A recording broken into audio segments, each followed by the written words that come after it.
ما عنده حتى علاقة مع أي موضوع آخر. وحقيقة السيد الرئيس قال هذا اختيار تقني، ما عنده حتى علاقة مع أي موضوع آخر.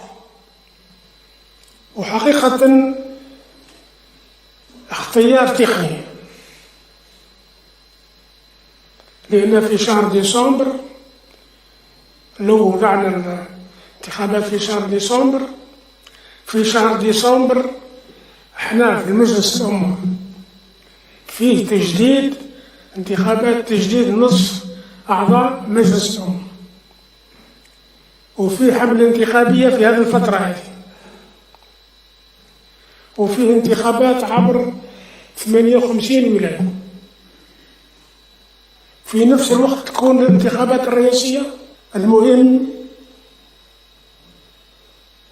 ما في حتى إملاءات ولا تعثيرات، احنا أحرار في الاختيارات نتاعنا، أحرار في البناء المستقبل تاع هذه البلاد. الجيري 360 تتمنى لكم رمضان كريم.